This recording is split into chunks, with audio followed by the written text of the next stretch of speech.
नमस्कार, बहुत स्वागत है आपका। आप देख रहे हैं प्रदेश का प्रश्न, आपके साथ मैं हूं आसिफ शेख। कहते हैं सरकारें गरीबों के लिए होती हैं, लेकिन जब कागज गरीब की गरीबी को झुठला दें तो फिर गरीब किसके दरवाजे जाएं। यह रामपुर बघेलान विकास खंड का अकौना गांव है, जहां कागजों पर सबके पास पक्का मकान है और हकीकत में पन्नियों और खपरेलों में टपकती हुई रातें हैं। तो क्या यह केवल इसी गांव की स्थिति है? कमोबेश यही हालात कई जगह पर हैं, लेकिन आज इस गांव की केस स्टडी हमारे सामने है। इसी पर हम बात करेंगे, चर्चा करेंगे, खास पैनल हमारे साथ जुड़ेगा। लेकिन आइए सबसे पहले एक रिपोर्ट देखते हैं। गरीबन को नहीं दे, बड़े बड़े का दे। बोल रहे थे कि मिलेगा मिलेगा, आज भी नहीं मिलेगा। गरीबन को नहीं आया।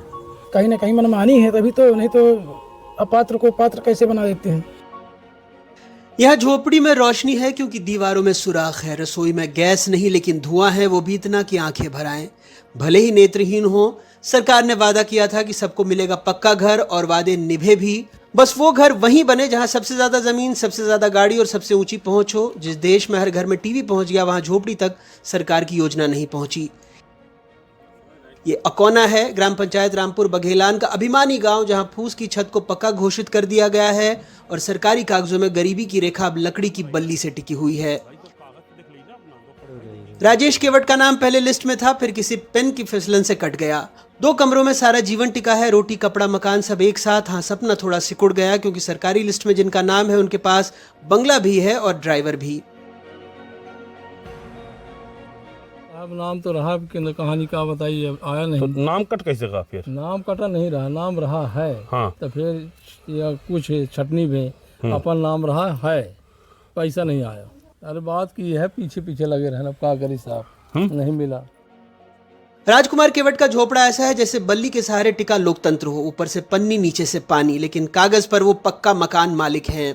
खुद कहते हैं अगर मेरा पक्का घर है तो बताओ, मैं वहीं रहने चला जाऊं। कौशल केवट का घर 2 कमरे का है, वो भी मिट्टी का, लेकिन पंचायत को शायद उसके सपने ज्यादा पक्के लगे। आरोप है कि उनका नाम भी काट दिया गया, और जब कौशल जी पूछते हैं मेरा घर बना कहाँ, तो सिस्टम मौन व्रत धारण कर लेता है। मानस केवट का घर शुरू होता है और खत्म हो जाता है, इतना छोटा कि उसमें सपना भी पूरा नहीं फैल पाता। चूल्हे पर खाना बनता है, रोशनी बल्ब से नहीं उम्मीद से आती है, लेकिन वो अपात्र हैं। तो नहीं सर, ये लोग पता नहीं क्या करते हैं अधिकारी लोग। अब एक सूची में तो कई सालों से नाम दिख रहा हूँ मैं, बताएंगे आके मेरे से कि नाम है आपका, पर नाम है पर मिलता नहीं है कुछ। नाम अब तो अपात्र कर दिया गया है। हाँ, तो क्या मनमानी है इनका? अब क्या है, कहीं ना कहीं मनमानी है, तभी तो, नहीं तो अपात्र को पात्र कैसे बना देते हैं। उनको सबको मिलता है लेकिन गरीबों को नहीं मिलता है। बोले हैं कि ये आते हैं छोट बड़े आदमी, तो उनसे बताते हैं तो बोलते हैं कि आएगा आएगा, बात ही नहीं है। तनख्वाह आ गया, गरीबों को नहीं आया। अकौना ग्राम पंचायत की अपात्र की सूची में कौशल केवट का नाम भी शामिल है। कौशल केवट हमारे साथ मौजूद है। उनका यह आलीशान हवेली जो पक्का मकान है वो आप देख सकते हैं, और सहज ही इससे अंदाजा लगा सकते हैं कि यहाँ के जो पंचायत सचिव हैं, जो यहाँ के रोजगार सहायक हैं, उन्होंने इसी हवेली को देखकर इन्हें अपात्र कर दिया था। होना भी चाहिए, अगर इतना बड़ा मजबूत, इतना बड़ा अच्छा इंफ्रास्ट्रक्चर और इतने संसाधनों के संपन्न व्यक्तियों को प्रधानमंत्री आवास देगा, तो कहीं ना कहीं उसके मूल उद्देश्य से हम भ्रमित होंगे। यह घर है हमारा पक्का, यह पक्का घर है। पता नहीं, भगवान जाने कौन दिक्कत आई। ये वही देश है जहां इंसान की गरीबी उसके कपड़े नहीं उसके संपर्क तय करते हैं, जहां छप्पर भी वोट देता है और पन्नी की छत के नीचे अगर मोबाइल टॉर्च जल रही हो तो उसे पक्का मकान मान लिया जाता है। राम स्वरूप के नहीं है, राम मनोज के नहीं है, एक पहले के जमीन है, घर द्वार नहीं है तो कहाँ जाए। और लेकिन जिनके लगे गल्ला मिला के 1 कुरुआ गल्ला मिला तो जेखे है तो वही मिलवा करी, जेखे नहीं है तो वही कहाँ मिली, वही कुछ ना मिली। ओखर कागदा लग जाके हरवा देते थे बीजे में, कहे कहाँ तक कहाँ पैसा ले जाते कि तू पैसा दे, हम बनवाए थे तो पैसा खा लेते, बनवाऊ तू नहीं, कागदा नहीं ले जा। यहाँ कुछ लोग इतने अपात्र हैं कि आंखें नहीं लेकिन देख कर ही रहना पड़ता है। रितु सिंह एक आंख से देखती हैं, पति अशोक दोनों से नहीं, मगर दोनों को ये जरूर दिखता है कि हर साल कोई अफसर नया आश्वासन देता है, अब की बार आपका घर पक्का।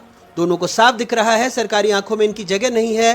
पिछले 13 साल से दंपत्ति आश्वासनों की छत के नीचे जी रहा है और बरसात की बूंदों से लुका छिपी खेलता है। 2012 से है। हाँ, अब बोल रहे थे कि मिलेगा मिलेगा, आज भी नहीं मिलेगा, आज तक।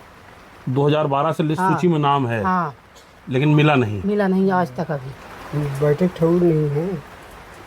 कुछ ठिकाना नहीं है बैठने का, रहने के लिए, घर भी रहने के लिए बरसते नहीं कि पा- कहीं वही खाना फिर पका लें बैठ के। लेकिन सरकार और सिस्टम को जो दिखता है वो आम आदमी को नहीं दिखता। उदाहरण के लिए उमाकांत सिंह, जिनके पास ट्रैक्टर है, जमीनें हैं, लेकिन फिर भी प्रधानमंत्री आवास योजना के लाभार्थी हैं। कारण शायद पात्रता अब घर की हालत से नहीं, पहुंच की ऊंचाई से तय होती है। पर कहानी यही खत्म नहीं होती।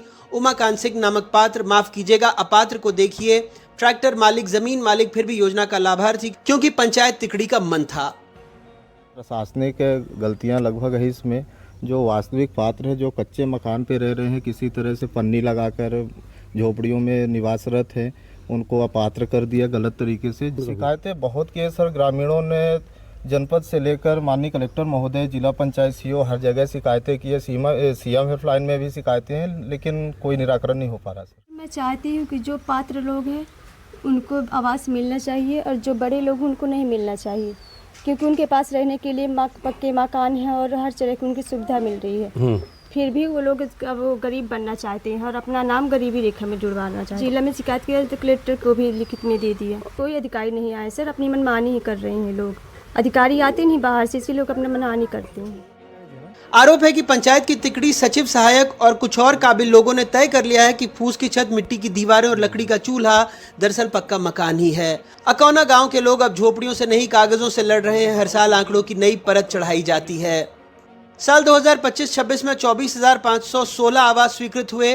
पहली किस्त पेंडिंग है 5,387 घरों की, दूसरी किस्त पेंडिंग है 3,697 घरों की, तीसरी किस्त पेंडिंग है 1,988 घरों की, चौथी किस्त पेंडिंग है 740 घरों की। सिर्फ 2,186 आवासी पूर्ण हुए हैं। वैसे सतना में ये पहली बार नहीं हुआ। 3 साल पहले हमने भूतों के गांव से प्रधानमंत्री आवास घोटाले की कहानी बताई थी। नहीं तो क्या मुमकिन था कि मृतकों के नाम पर घर स्वीकृत हो गए? कई गरीबों का मकान नहीं मिला, लेकिन पैसे उनके खाते में आए और चले भी गए।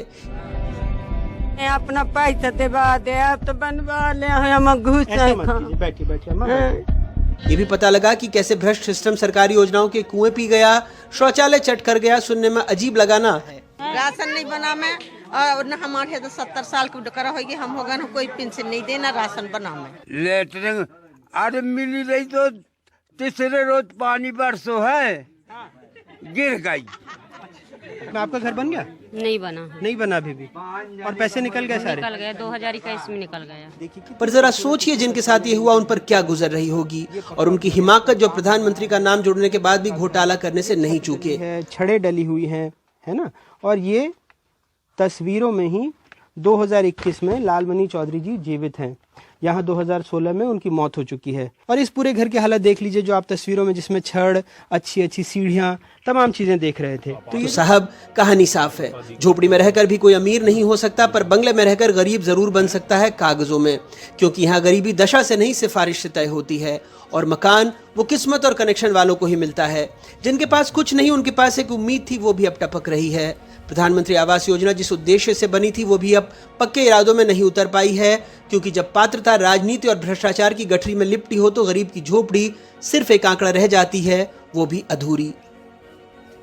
सतना से ज्ञान शुक्ल के साथ अनुराग द्वारी की रिपोर्ट, एनडीटीवी।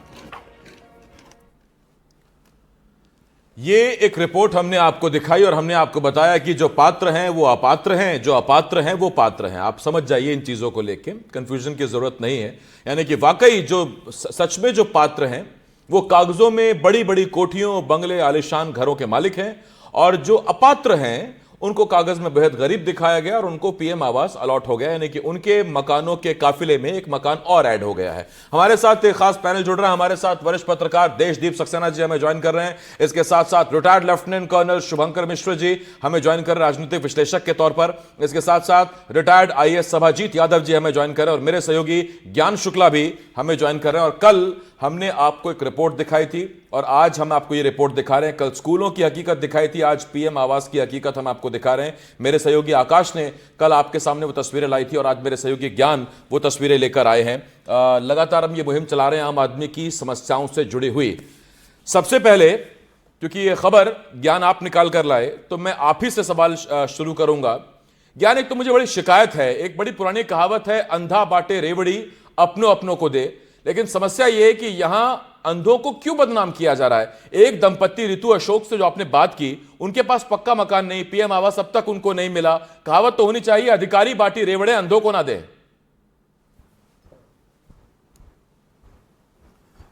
आसिफ, यहाँ सबसे बड़ी चौंकाने वाली बात यह है कि यहाँ सतना जिले के अंदर हम लगातार स्टोरीज बना रहे हैं। हमने रहीकवारा की बनाई अनुराग जी के साथ में, हमने सतना में उतैली स्थित प्रधानमंत्री आवास की स्टोरी बनाई, और अब हम अकौना ग्राम पंचायत आ गए।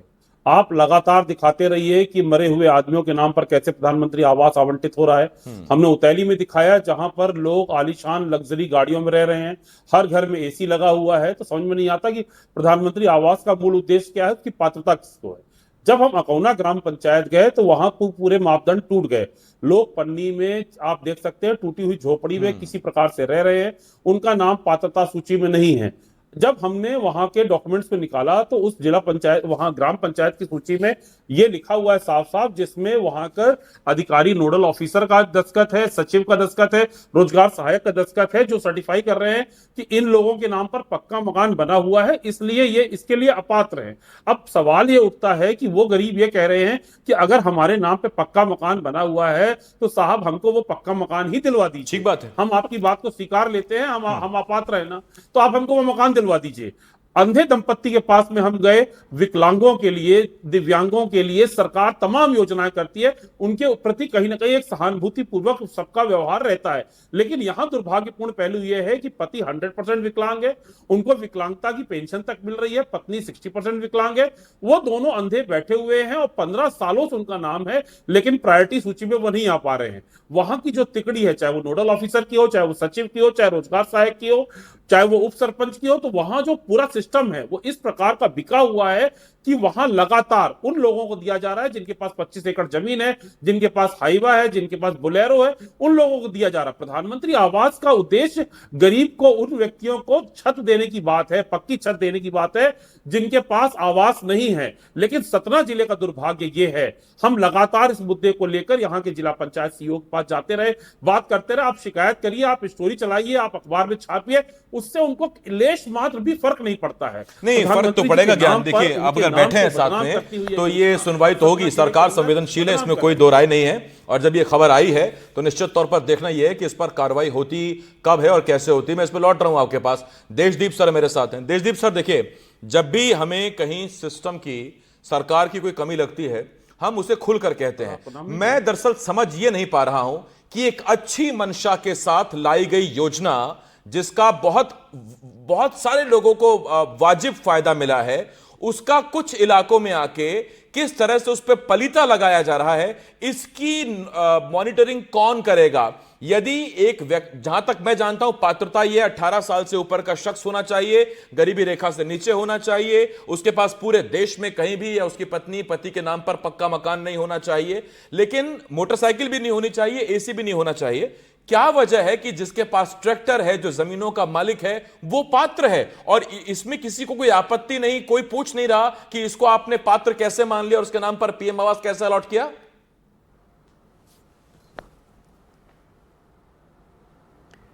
देखिए, आपके जो सवाल है उसके आखिरी हिस्से से अपन जवाब देना शुरू करने की कोशिश करता हूं कि सबसे बड़ी समस्या यही है कि पात्र अपात्र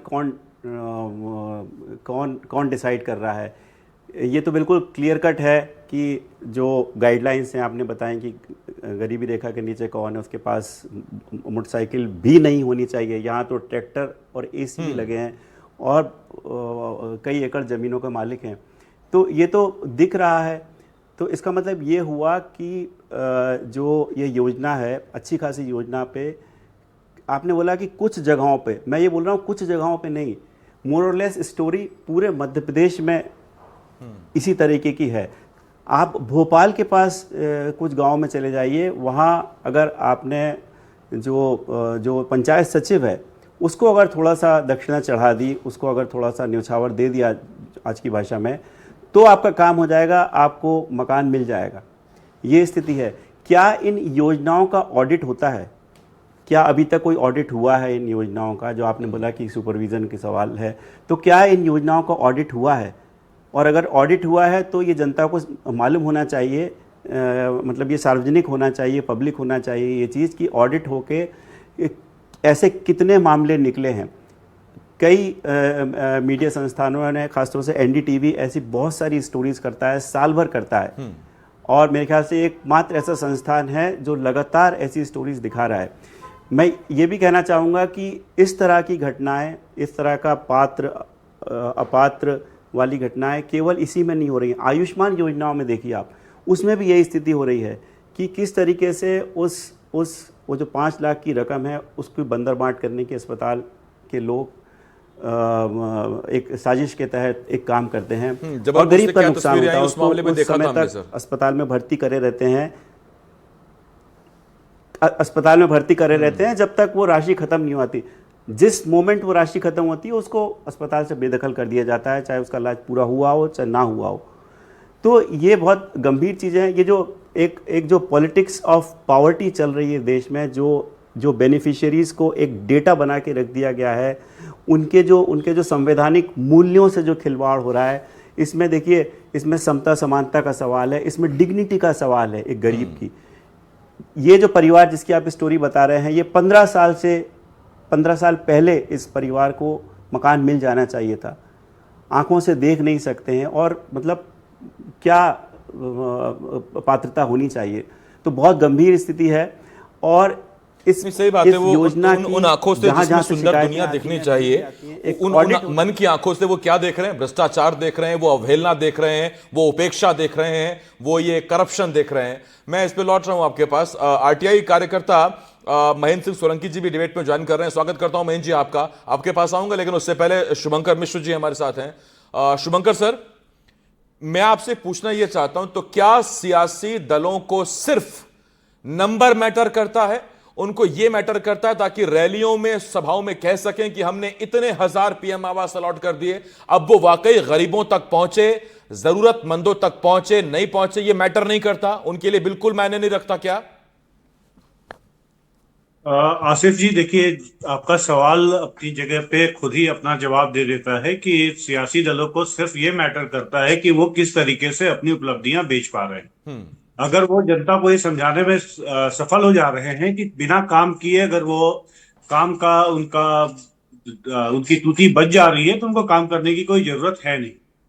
और इसमें जो मुद्दा है, अगर आप थोड़ा सा देखें तो सबसे ज्यादा जरूरी मुद्दा ये है कि जो ये पॉलिसीज बनाई जाती हैं और उसमें जो पात्रता की शर्तें हैं, उनको किस तरीके से बनाया जाता है। क्या उसमें ऐसा कोई लूपहोल छोड़ा जाता है जानबूझकर कि जिस लूपहोल का फायदा उठा के अपने ऐसे रसूखदार लोगों को और ऐसे लोगों को जो चुनाव के दौरान उनका साथ दे सके, उनको वो कृतार्थ कर सके। जैसे अगर आप प्रधानमंत्री आवास योजना की ही बात करें, जिसमें पात्रता की एक शर्त है, जो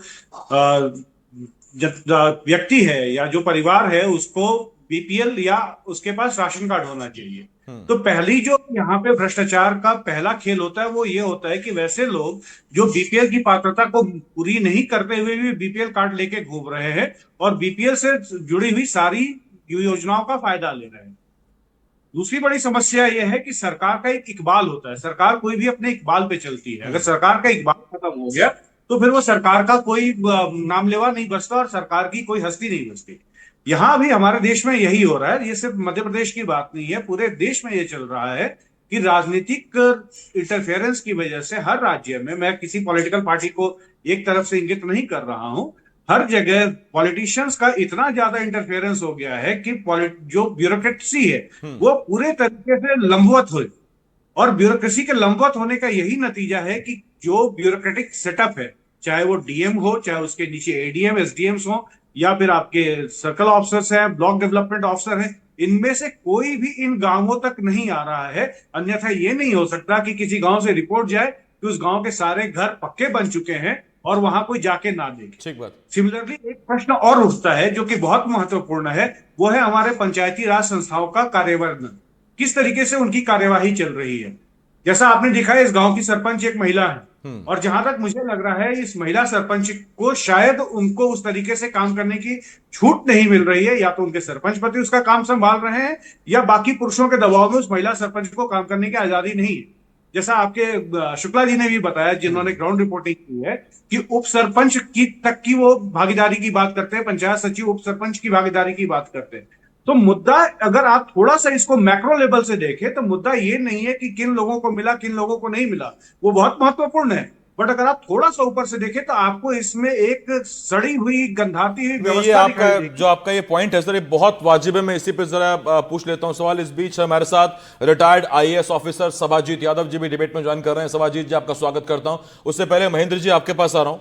महेंद्र जी, जिस तरफ लेफ्टिनेंट कर्नल शुभांकर जी ने इशारा किया, इसका मतलब साफ है कि सियासी दलों में कार्यकर्ता सैलरी पर नहीं होते हैं। उन्हें ऑब्लाइज दो ही tariqos से किया जाता है कि आप चुनाव लड़ेंगे तो आपको सपोर्ट करेंगे बड़े चेहरे के तौर पर, और अगर बाकी कामों में है, बाकी पोस्ट पर हैं, तो फिर आप जनपद, ग्राम पंचायत में कोई पोस्ट ले लीजिए और ये चीजें फिर आप ही के हाथ में रहेंगी। तो यही आपकी आय का जरिया है। ये खुली छूट है क्या? बिल्कुल बिल्कुल यही चल रहा है।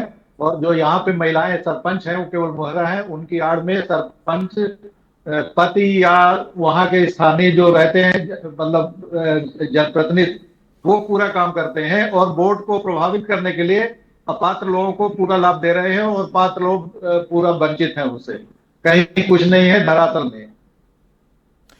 सभाजीत सर, अधिकारियों पर ही जिम्मा होता है कि वो योजनाओं को नीचे तक लेकर जाएं, सही उसका क्रियान्वयन हो, उसकी मॉनिटरिंग हो। इस मामले में ये भ्रष्टाचार है कि अनदेखी है? खाना पूर्ति है क्या कि इस बार 300 पीएम आवास आए थे, 300 के 300 बट गए हैं, लेकिन किसको बटे, उनकी क्या पात्रता थी, इस बारे में जानकारी नहीं जुटाई जाती है क्या? यह टारगेट हो गया तो पूरा खत्म, अब अगली योजना पे आएंगे?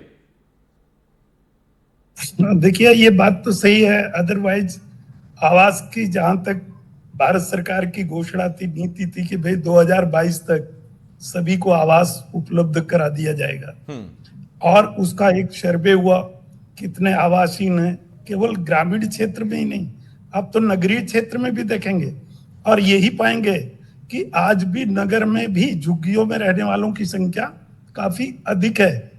और आवास मिला भी तो सबसे पहली बात शुरू होती है हितग्राही का चयन, जैसा बताया गया।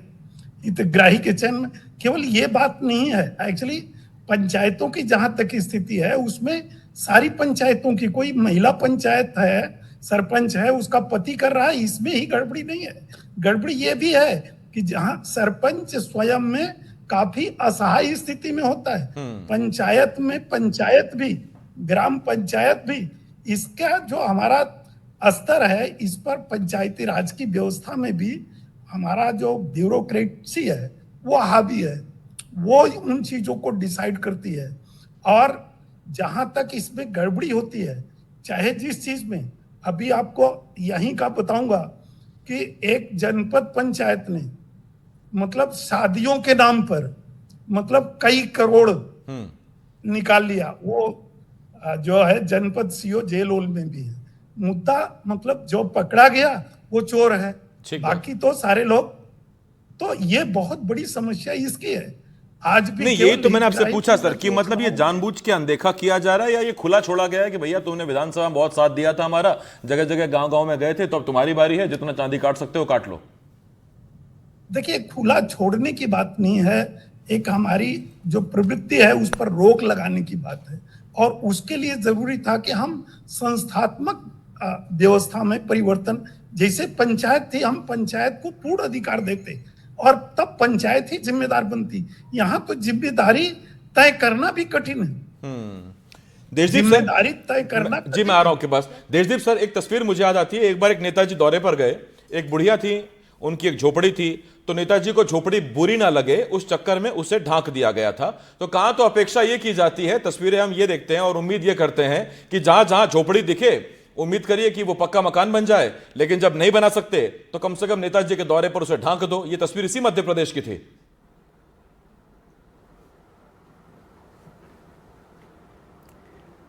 बिल्कुल सही कहा आपने। ये तो मतलब कॉस्मेटिक सर्जरी हुई ना, कि अगर आप नेताजी को खराब मकान अच्छा नहीं लग रहा, उसे ढांक दो। नेताजी के जाने के पहले अस्पतालों की रंगाई पुताई बदल दो, उसकी बेडशीट बदल दो, ऊबड़ खाबड़ सड़कें बनवा दो। तो ये तो यही तो हमारी जो जिसे हम सड़ी गली व्यवस्था बोलते हैं ना, वो यही तो है।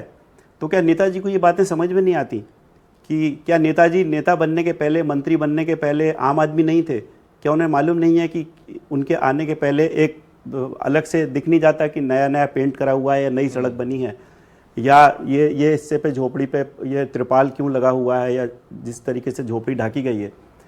तो हमारे जो मुझे लगता है कि नेता ही डिस्कनेक्ट हो गए हैं। देखिए अभी पिछले कुछ समय से आसिफ भाई हम ये देख रहे हैं कि जो मध्य प्रदेश का ये जो बघेलखंड इलाका है, जिसे विंध्य प्रदेश भी बोलते हैं, रीवा, सतना, सीधी, शहडोल, ये बहुत चर्चा में है। अभी देखिए कि किस तरीके से डिस्कनेक्ट है नेताओं का। अभी सीधी में वो देखिए वो एक घटनाक्रम चल रहा है, एक यूट्यूबर महिला जिसके 50 लाख फॉलोअर्स हैं, वो प्रेग्नेंट है, वो सड़क की मांग कर रही है। और उस डिबेट में भी हमने सांसद साहब को जोड़ा था, उस डिबेट में तो कुछ नहीं निकला, सड़क बनी नहीं, और बयान क्या आ रहे हैं कि आप बताइए एक हफ्ते पहले आपको उठवा लेंगे। तो जैसा देशदीप सर बता रहे थे ना आपकी, सिर्फ सियासी चकल्लस और वो करने नहीं बैठते हैं, मुद्दा उठाने बैठते हैं, उस पर भी डिबेट हो गई। अब तो उम्मीद कर रहे हैं सर कि अब देखिए वो सड़क कब बनती है, लेकिन मेरे पास वक्त खत्म हो गया। हाँ, इतना जरूर मैं कहूंगा और इतनी जरूर उम्मीद करूंगा कि ये जो पीएम आवास की जो वाकई जो धारणा थी या मंशा थी वो बहुत बेहतर थी, उसका क्रियान्वयन अगर हो जाए तो बेहतर है। हालांकि नेताओं की मजबूरी भी समझिए, उनके सामने बड़े द्वंद्व रहता होगा शायद कि हम वाकई उस गरीब के वोट की चाहत रखें, उसे मकान दिलवाएं, या हम दरअसल उसका साथ दें जिसने हमारा चुनावों में प्रचार में साथ दिया। बड़ा उनके सामने भी दुविधा रहती होगी। खैर वो भी बेचारी समझिए, उन्हें भी धन्यवाद करता हूं मैं आपका देशदीप सर। महेंद्र जी आपका धन्यवाद है, इसके साथ साथ शुभांकर सर आपका शुक्रिया, सभाजीत सर बहुत धन्यवाद, ज्ञान बहुत शुक्रिया आपका, और आपने बड़ी शानदार रिपोर्ट की पहुंची है। उम्मीद करते हैं इस पर कुछ जल्द कार्रवाई होगी। एक छोटे से ब्रेक के लिए हमें रुकना होगा, ब्रेक के उस पार भी तमाम बड़ी खबरें जल्द लौट रहे हैं।